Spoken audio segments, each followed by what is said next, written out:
साथियों को नमस्ते। टीम महाबोधि कोर्स आइए आपको हार्दिक मैं बधाई देता हूँ। आइए आज मैं बात कर रहा हूँ कुछ महत्वपूर्ण टॉपिक्स के बारे में, उसके मॉडल आंसर्स के बारे में। आइए जैसे पूछा जाएगा कि जाति पाति को आप कैसे समाप्त करेंगे। सर इसके लिए लोगों के बीच जन संवाद व जन जागरूकता अभियान शुरू करेंगे। अंतर जातीय विवाह, प्रेम विवाह, अंतर धार्मिक विवाह, सांस्कृतिक आदान प्रदान आदि जैसे प्रगतिशील कार्यक्रमों को बढ़ावा देंगे। खुद में एक मिसाल बनेंगे।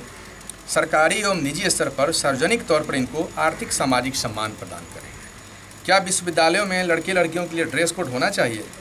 विश्वविद्यालय स्तर पर ड्रेस पहनने की आज़ादी होनी चाहिए। इसके साथ ही साथ शिक्षकों एवं छात्रों को अपनी वेशभूषा तथा आचरण से एक बेहतर गरिमापूर्ण आधुनिक वातावरण का निर्माण करना चाहिए। स्कूली स्तर पर ड्रेस कोड होनी चाहिए सर। जी सर। आप वित्त सेवा में क्यों जाना चाहते हैं? सर क्योंकि यह मेरी पसंदीदा सेवा है। माँ बाप की सेवा बेटे ज़्यादा करते हैं बेटियाँ? सर मेरे विचार से माँ बाप की सेवा बेटे बेटियां दोनों करती हैं, लेकिन ज़्यादा बेटियां ज़्यादा करती हैं। और वैसा भी कहा जाता है कि बेटी का जुड़ाव पिता एवं बेटों का जुड़ाव माँ से अधिक होता है। माँ पिताजी की एक आवाज़ पर बेटियां दौड़ी चली आती हैं। सर नोबेल प्राइज़ किन किन क्षेत्रों में दिया जाता है? सर शांति, चिकित्सा, अर्थशास्त्र, साहित्य, रसायन, भौतिकी क्षेत्रों में। भारत के राष्ट्रपति का क्रम बताइए शुरू से। सर डॉक्टर राजेंद्र प्रसाद, माननीय श्री रामनाथ कोविंद जी। सर पुलिस एवं प्रशासन भारी दबाव एवं तनाव में काम करती है, इसे कैसे ठीक किया जाए? प्रशासन को आधुनिकतम विज्ञान एवं प्रौद्योगिकी से जोड़ा जाना चाहिए। कम्युनिटी एवं कोऑपरेटिव प्रशासन का विकास किया जाए। कार्य दशा का सुधार हो। प्रशासन और जनता के बीच दूरी बढ़ती जा रही है, इस दूरी को कम कैसे करेंगे? उनके मन में जो भय है उसको खत्म करेंगे। नीति निर्माण में जनता को जोड़ेंगे। संचार प्रौद्योगिकी का उपयोग करेंगे। जन संवाद। राजनीतिक कार्यपालिका एवं प्रशासनिक कार्यपालिका, जनप्रतिनिधि एवं प्रशासक के बीच टकराव क्यों है? सर समन्वय की कमी है, आपसी हितों का टकराव है, ईगो प्रॉब्लम है, सर्वश्रेष्ठता का भाव एक दूसरे को। क्या लगता है कि भारत के संविधान आदर्शवादी ज़्यादा एवं व्यवहारिक कम है? सर मेरे विचार से भारत का संविधान व्यवहारिक ज़्यादा एवं आदर्शवादी कम है, क्योंकि सर हर वो लक्ष्य जब तक आदर्श बना रहता है जब तक कि उस लक्ष्यों की प्राप्ति न कर ली जाए, जैसे समाजवाद, धर्मनिरपेक्षता, मौलिक अधिकार, समानता, स्वतंत्रता, सहिष्णुता आदि। निश्चित रूप से आने वाले समय में हम जैसे जैसे इसे प्राप्त करेंगे, जैसे ब्रिटेन, अमेरिका, फ्रांस, जापान जैसे देशों ने प्राप्त किया है, अपने संवैधानिक लक्ष्यों को प्राप्त करेंगे। आज़ादी के 70 वर्षों बाद क्या भारत अपने संवैधानिक लक्ष्यों को प्राप्त कर लिया है या करना अभी शेष है? सर आज़ादी के 70 वर्षों बाद भारत ने अनेकानेक संवैधानिक लक्ष्यों को प्राप्त कर लिया है एवं अनेकानेक लक्ष्यों को प्राप्त करना बाकी है। जैसे हमने राष्ट्र निर्माण, राष्ट्रीय एकता, सफल निर्वाचन प्रणाली, सफल विदेश नीति, सूचना विज्ञान प्रौद्योगिकी क्षेत्र में विकास, महिलाओं एवं वंचित लोगों का विकास, खाद्यान्न एवं आर्थिक आत्मनिर्भरता, सफल लोकतांत्रिक प्रणाली आदि जैसे लक्ष्यों की प्राप्ति की दिशा में अग्रसर है। हाल में धारा 370 खत्म किया गया। जम्मू कश्मीर समस्या का समाधान करने का प्रयास किया जा रहा है। नक्सलवाद, आतंकवाद, भारत पाक चीन सीमा विवाद, क्षेत्रवाद, अलगाववाद, भ्रष्टाचार, जातिवाद आदि जैसे अनेकानेक चुनौतियाँ भी अभी हमारे सामने खड़ी हैं। भारत का संविधान विश्व का विशालतम संविधान है। इसको बनाने के पीछे संविधान निर्माताओं की क्या मंशा रही है? सर मेरे विचार से संविधानविदों की मंशा यह रही होगी कि उन्होंने भारत के विशाल आकार, भौगोलिक, सांस्कृतिक, आर्थिक विविधता, बहुल जातीय, बहुल सांस्कृतिक, बहु धार्मिक, सामाजिक संरचना, ब्रिटिश विरासत, ब्रिटिश भारत एवं देसी रजवाड़ों को एक लोकतांत्रिक शासन प्रणाली से जोड़ना, विश्व के सर्वश्रेष्ठ संविधानों की अच्छी मौलिक बातों को शामिल करना आदि ध्यान में रखकर एक संपूर्ण एवं सर्वसमावेशी संविधान का निर्माण किया। आज़ादी के बाद से भारत को जिस रफ्तार से विकसित होना चाहिए था हुआ नहीं। इसके पीछे आप क्या कारण मानते हैं? सर हमारे विचार से प्रशासन एवं जनता के बीच की दूरी, समन्वय का अभाव, जागरूकता का अभाव एवं ब्रिटिश ऐतिहासिक विरासत का होना इसका प्रमुख कारण रहा है। राजनीतिक कार्यपालिका, मंत्री एवं प्रशासनिक कार्यपालिका बीच टकराव है, क्यों है? दोनों में टकराव का मुख्य कारण उनके बीच का अहम भाव है, सर्वश्रेष्ठता की भावना है, क्योंकि राजनीतिक समझते हैं कि जनता का समर्थन एवं चुनाव जीतकर हम यहाँ आए हैं, यह क्षेत्र मेरा पुश्तैनी है, यहाँ के लोग मेरे हैं, अतः सबसे ज़्यादा अधिकार एवं सबसे बड़ा हम हैं। वहीं दूसरी ओर सिविल प्रशासक सोचते हैं कि मैं पढ़ लिख कर कठिन प्रतियोगिता परीक्षाओं में सफल होकर यहाँ तक इस पद पर अपनी योग्यता के आधार पर पहुँचा हूँ, अतः सबसे ज़्यादा भरोसा मेरा है। साथ ही वैचारिक स्तर पर, मानसिक स्तर पर, व्यवहारिक स्तर पर, जनता के प्रति दृष्टिकोण जैसे विभिन्न स्तरों पर दोनों के बीच मतभेद एवं टकराव होता है। इसी तरह से आप अन्य जो मॉडल प्रश्न हैं, उत्तर हैं, तैयार कीजिए और एक बेहतर से बेहतर आंसर बनाने का प्रयास कीजिए, ठीक है? और इसके साथ ही साथ आप अपनी तैयारी को अच्छे से अच्छे रूप में अंजाम दीजिए। कुछ मैं प्रश्नों पर चर्चा कर देता हूं, जैसे कुछ और प्रश्न पूछा जा सकता है आपसे।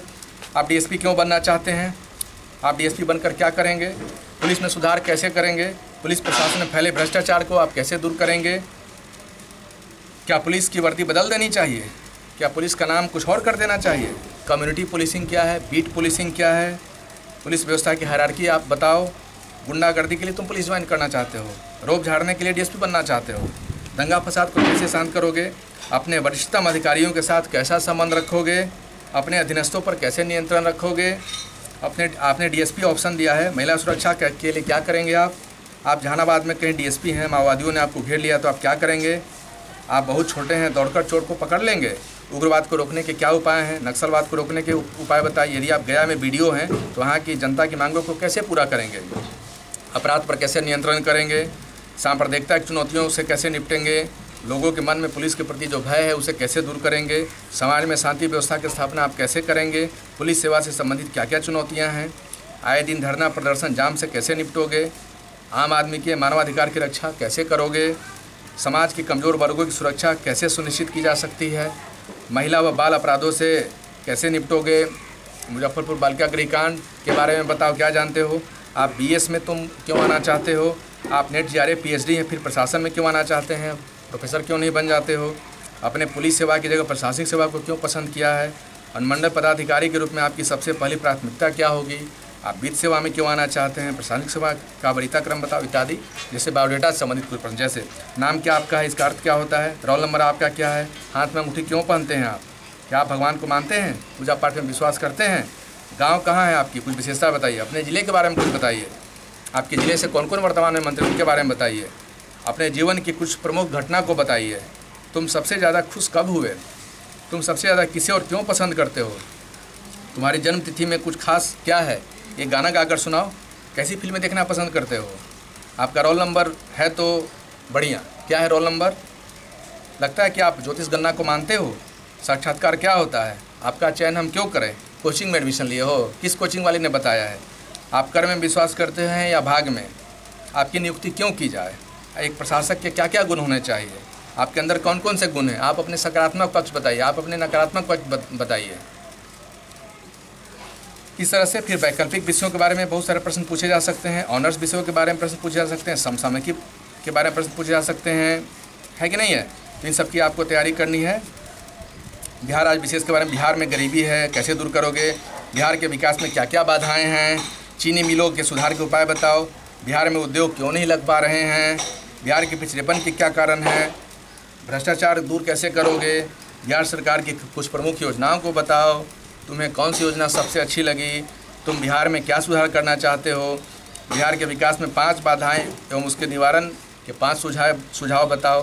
बिहार के विकास में 5 भूचिन्ह बताओ। कुछ करंट अफेयर से भी पूछा जा सकता है। कोरोना महामारी के बारे में पूरा, बाढ़ के बारे में, बिहार का बाढ़, बिहार का आपदा, बिहार में आगामी विधानसभा जो चुनाव होने सो, जातिवाद, ध्रुवीकरण, राजनीति के विभिन्न आयाम या दल बदल जो नियम है सो, दल बदल के अंतर्गत जो एक पार्टी दूसरे पार्टी में जा रहे हैं, एक कार्यकर्ता या एक नेता दूसरे दल में जा रहे हैं सो, नीतीश कुमार के व्यक्तित्व के बारे में, नीतीश कुमार जो नरेंद्र मोदी जी के बारे में तुलना, प्रधानमंत्री के रूप में आप किसे देखना पसंद करते हैं, दोनों के व्यक्तित्व कृतित्व में तुलना पूछा जा सकता है। फिर उसके बाद में कुछ राष्ट्रीय अंतर्राष्ट्रीय समस्याओं के बारे में पूछा जा सकता है। गांधी जी के बारे में, सर्जिकल स्ट्राइक, काला धन क्या है, शराबबंदी कार्यक्रम, बिहार की जीविका योजना उसके बारे में, लोक संवाद कार्यक्रम के बारे में, मुख्यमंत्री के 7 निश्चय योजना के बारे में, SC/ST कल्याण से संबंधित योजनाओं के बारे में, औद्योगिक विकास एवं निवेश के बारे में पूछा जा सकता है।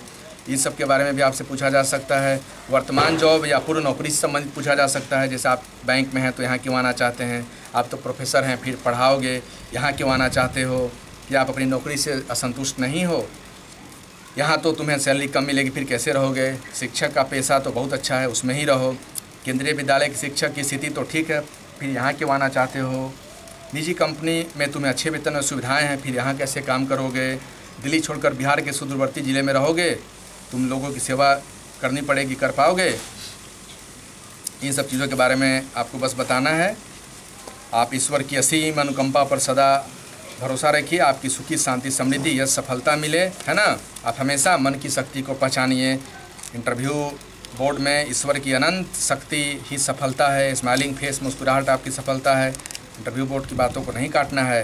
जवाब नहीं आने पर सॉरी बोलना है। बुजुर्गों, महिलाओं, गुरुजनों का सम्मान करना है। शासन, सरकार, संविधान, मानवाधिकार, धर्मनिरपेक्षता, बहुलतावाद, समाज के कमज़ोर वर्गों, गरीबों, बच्चों के प्रति सम्मानित भाव सकारात्मक नज़रिया होना चाहिए, ऑफिसर लाइक क्वालिटी होनी चाहिए, एक कॉन्फिडेंस टेस्ट है, नॉलेज टेस्ट नहीं है, ठीक है, इत्यादि के बारे में मैं पुनः अगले सीरीज़ में मिलूँगा। और तब तक के लिए आप जम के तैयारी कीजिए, इस पर भरोसा रखिए, स्वयं पर भरोसा रखिए। तब तक सभी मित्रों को टीम आबोदी की ओर से और मेरा हृदय से बधाई, शुभकामना है, आप सफल हों।